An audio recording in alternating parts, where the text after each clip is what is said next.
Bismillahirrahmanirrahim. Assalamu alaikum. Dear students, I am Akib Raza Khan, your mathematics teacher.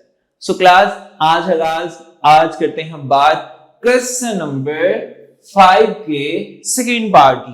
First और third part same थे, similar थे, so that's why ये second थोड़ा सा change है, तो इसको भी मैं करवा रहा हूँ. फर्स्ट के साथ आपको by one get one free offer है, वो आप खुद करेंगे बिल्कुल 100% से. जी, मैं ये एक बात कहता होता हूँ, हमेशा नाम चेंज होने से काम चेंज नहीं होता. डियर स्टूडेंट्स, इधर नाम चेंज हो रहा है, उसमें x1, x2, x3 था, इसमें x, y, z है, बस यही बात. सबसे पहले हमें इंस्ट्रक्शंस है, एचेलॉन फॉर्म बनानी है, रिड्यूस, उससे पहले मैट्रिक्स फॉर्म होना चाहिए, और कहा गया ऑगमेंटेड मैट्रिक्स बनाना है. ऑगमेंटेड मैट्रिक्स क्या होता है? ज्वाइन होता है, कंबाइन होता है कोएफिशिएंट्स और कांस्टेंट का. कोएफिशिएंट्स हैं 1 2 1 इधर, और 2 1 2 2 3 -1. कांस्टेंट है 2 3 7. अच्छा, ऑर्डर में लिखना है. फर्स्ट कॉलम फर्स्ट के कोएफिशिएंट, सेकंड कॉलम सेकंड के, थर्ड के. फर्स्ट में x है, x के कोएफिशिएंट 1 2 2 1 2 2, एंड y के 2 1 3 2 1 3, और z के 1 2 -1 1 2 -1. कांस्टेंट 2 3 7 2 3 7. कौन सी नॉर्म पहले बनाए? पहले एचेलॉन बनाते हैं. एचेलॉन में स्टेयरकेसेस या डायगोनल के नीचे 0, और पिवट एलिमेंट, लीडिंग एलिमेंट, या जो हमारा स्टार में, हर रो का स्टार में लीडिंग एलिमेंट होता है, उसे पिवट भी कहते हैं, वो क्या होना चाहिए? 1, उसके नीचे 0. सोचें, इधर 1 मिल गया हमें रेडीमेड, इसके नीचे 0 बनानी, इधर से स्टार्ट. ये 1, इसके नीचे 0, ये 2 है. 2 को किस से मल्टीप्लाई करेंगे 0 आए? जी, या किस से सब्ट्रैक्ट किया जाए 0 आए? 2 को 2 में से ही माइनस करना पड़ेगा, तो रो 1 को किस से मल्टीप्लाई किया जाए? 2 से. सो इधर है, हम लिखेंगे रो 2 में से 2 टाइम, ये 1 है ना, 2 1 से 2, 2 टाइम रो 1 को माइनस करेंगे तो आपके पास इधर 0 आएगा. सेम बिहेवियर, इधर भी 2 है तो रो 1 को 2 से मल्टीप्लाई करेंगे और रो 3 से माइनस करेंगे तो आपके पास 0 आएगा. So dear student, 1 2 1 2, first row no change. Second में ये है रो, कौन सी रो है? जी, रो 2. इसमें से माइनस करना है, किससे मल्टीप्लाई करके? रो 2 को 2 से. जी, 2, ये है 2 2 2 से 2 1 से 2 2 -2 0, 1 -2 2 से 4, तो 1 -4 -3, 2 -2 1 से 2 2 -2 0, ठीक है. और 3 -2 2 से 4, 3 -4 -1, सेम एज इट. 2 -2 1 से 2 0, 2 -2 0, 3 -2 2 से 4, 3 -4 -1, -1 -2 1 से 2, तो -3, 7 -2 से मल्टीप्लाई करना है, 2 2 से 4, 7 -4 3, ये आ गया हमारे पास. नेक्स्ट केस, अब 1 के नीचे, पिवट एलिमेंट के नीचे 0 बन गया. हर रो का नेक्स्ट जो रो होगी उसका पिवट एलिमेंट प्रीवियस के राइट साइड पे और 1 होना चाहिए. राइट साइड पे इधर हमें ये देखें, इधर पिवट एलिमेंट बनाना है, लेकिन 1 है, इधर -3 है, क्या करें? 1 बनाना है. सोचें, हम ऐसा करते हैं, 4 -3 क्या होता है? 1. 4 कैसे लाएं?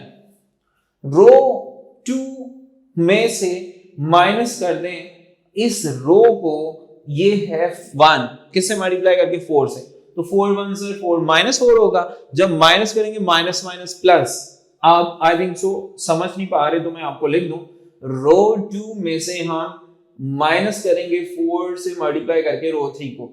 अब देखें, इधर है हमारे पास -3 -4, ये सेम वाला नंबर मल्टीप्लाई होगा, ये है -1. अब ये हो जाएगा -3 + 4, तो 1 आ गया. बिल्कुल, ये इधर लिख दिया. ये मैं केस डिस्कस कर रहा हूं, सो दैट में हम इधर लिख चुके हैं R2 -4 टाइम R3. तो बेटा ये देखिए केस 0 -0 0, और -3 multiply 4 4 1 4, minus minus plus 4, -3 + 4 1, same 0, और -4 3 12, -12 माइनस प्लस 12. सो ऐसे ही -3 रो 2 -4 रो 3 और इधर है -1 -4 टाइम R3 जो कि हमारे पास 3 है 12 और -1 -30 ये केस आ गया। रो 3 नो चेंज है ऐसे। अब बेटा ऐसे ही नेक्स्ट हम सिंपलीफाई करेंगे, ये रफ कर लिया करें, आपको बेनिफिट देगा। डियर स्टूडेंट्स, अब ये पिवट एलिमेंट के नीचे 0 बनाना है और इसके लिए क्या करें, ये साइन चेंज है, इस रो में इस रो को ऐड करते हैं, ये रो 3 है, ये रो 2 है, रो 3 प्लस रो 2, देखें 0 प्लस 0 तो 0 ही आ गया, minus plus 1 0, -3 plus 12 9, 3 minus 13 minus 10। अब आपको मैंने स्टेयर केस बताया है ना, ये देखिए स्टेयर बनानी है आपने, ये और स्टेयर में ये लीडिंग कोएफिशिएंट या पिवट एलिमेंट कहते हैं 1 हो, इसके नीचे 0 0, 1 हो इसके नीचे 0, ये 1 ही नहीं है, 1 बनाना है, 9 को 1 बनाना है, जब भी किसी नंबर को 1 बनाना है उसी को उसी पे डिवाइड करते हैं। ये रो 3 है, इसको किस पे डिवाइड करें, 9 पे, 9 1 से 9 1 आ जाएगा, या 1/9 से मल्टीप्लाई करते हैं, ये देखिए लिख दिया। अब 0/9 0, 0/9 0, 9/9 1, -10/9 ये ऐसे।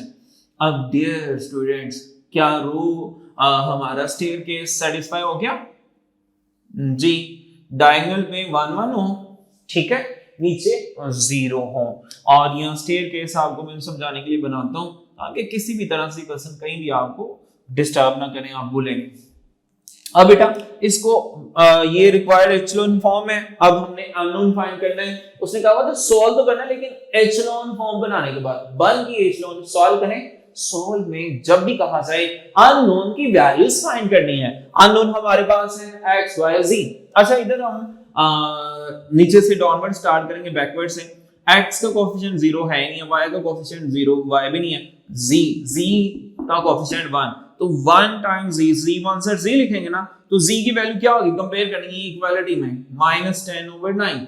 ओके, फिर नेक्स्ट x का कोएफिशिएंट 0, y का 1, तो ये y plus 12z, y plus 12z किसके इक्वल हो गया, -13 के। अब x का कोएफिशिएंट 1, x और y का +2 और z का 1, तो जिनके साथ 1 होंगे जस्ट वैसे लिख देंगे, x plus 2y plus z किसके इक्वल, 2 के। अब बेटा ये हमें रेडीमेड मिल गया z की वैल्यू किस में पुट करें, बैकवर्ड सब्स्टिट्यूशन इसे कहते हैं कि हम बैकवर्ड काम कर रहे हैं। z की वैल्यू हम इक्वेशन 2 में पुट करते हैं, हमें y मिल जाएगा, जी लिखा हुआ है पुट z -10/9 इनटू, अब ये y एज इट 12 एज इट, z की value -10/9, equality -13, 3 3s are 3 4s are, 4 को 10 से किया -40/3, ये -40/3 इधर आए प्लस, आप लोग डायरेक्ट कैलकुलेटर पर लिखें -13 प्लस 40/3, आपका कैलकुलेटर बहुत चालाकी से आंसर देगा 1/3। अब y भी मिल गया, अब y भी और z भी पुट करेंगे कहां, x फाइंड करने इक्वेशन 1 में, so now we replace the values of y and z in equation 1। सो इक्वेशन 1 क्या हो जाएगी, x प्लस 2 टाइम y की वैल्यू तो 1/3 है, प्लस z की वैल्यू -10/9 है, ये 2 ये वाला 2 एज है। अब बेटा 2 आंसर 2/3 -10/3, आप इसको एलसीएम लेंगे या कैलकुलेटर पे डायरेक्ट लिख देंगे, जो हमारे साइंटिफिक कैलकुलेटर है वो डायरेक्ट भी सॉल्व कर देंगे, 2/3 -10/9 आपका आंसर आएगा -4/9, ये माइनस इधर आई प्लस, एलसीएम लेना चाहिए, एलसीएम डायरेक्ट भी कर सकते हैं, 2 + 4/9 तो 22/9, नहीं तो ये देखिए 9 2s are 18, 18 + 4 22/9। बेटा x भी मिल गया, y भी मिल गया, z भी। सॉल्यूशन सेट आपने लिखना करना, ये अच्छी हैबिट्स है। सॉल्यूशन सेट के लिए कर्ली ब्रैकेट्स, फिर small bracket x y z, alphabetically आपने अरेंजमेंट देनी है, x की वैल्यू y की और z की। अब बेटा ये तो था एचेलॉन फॉर्म, लेकिन उसने कहा रिड्यूस में भी करना है, आपने क्या करना है, इसी को ऑनवर्ड, अगर जस्ट रिड्यूस आ जाए फिर भी एचेलॉन यहां तक काम करना ही करना है, यहां तक काम करना ही करना। अगर इसके बाद क्या करना, आपने क्या करना है, फिर इसी तरह वैल्यूज फाइंड करके आंसर तो चेंज नहीं हो रहा, ये स्टेप आपने जहां आपने एचेलॉन बनाई हुई है इसको दोबारा लिख देना है।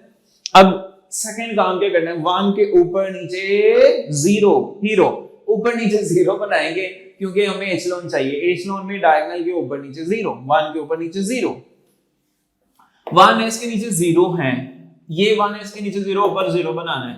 सो जब 0 बनाना होता है ना, उसी नंबर को इसी में माइनस करना है। सो ये रो 2 है, इसको 2 से मल्टीप्लाई करते हैं, रो 1 में से माइनस कर देंगे। सो लिखते हैं रो 1 माइनस 2 टाइम रो 2।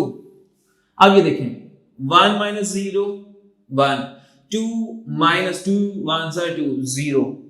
अब 1 minus 2 12 2s are 24, 1 minus 24 minus 23, 2 minus 26, तो माइनस माइनस प्लस हो जाएगा क्योंकि ये देखें नेगेटिव, ये नेगेटिव 26 प्लस 28। अब बेटा इस 1 के ऊपर नीचे 0 हो गए, ये 1 के ऊपर नीचे तो नहीं है, ऊपर 0 बनाना है, 12 को भी और 23 को भी। हम क्या करेंगे, रो पहले इसमें काम करते हैं, रो 2 में ऊपर 12 की जगह 0 बनाना है, तो रो 2 में माइनस करते हैं इस रो को, रो 3 को 12 से मल्टीप्लाई करके।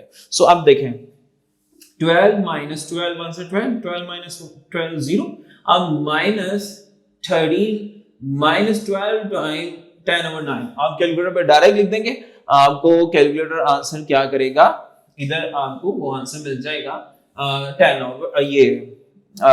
over 9। अच्छा बेटा दोबारा से सुन लें, इस 1 के ऊपर नीचे 0 बना दिया। अब इस 1 के ऊपर 0 बनाने के लिए हमने क्या करना है, स्टेयर केसेस, 1 के नीचे ऊपर नीचे 0, इसके नीचे ऊपर तो है नहीं नीचे 0, इसके ऊपर नीचे 0, इधर 1 बनाना है। फिर सुन ले मेरी बात, ये रो 2 है, रो 2 में 12 माइनस 12 करेंगे 0 आएगा। सो रो 3 को माइनस करना है, लेकिन 12 से माइनस करके। सुन लें तो क्या लिखेंगे, रो 2 माइनस 12 टाइम रो 3, तो 12 माइनस 12 0। जब आप लिखेंगे ना 12 G minus 13 minus 12 into minus 10 over 9, आपके कैलकुलेटर एक साथ आपको आंसर दे देगा 1 over 3। ये आप प्रैक्टिस कर सकते हैं।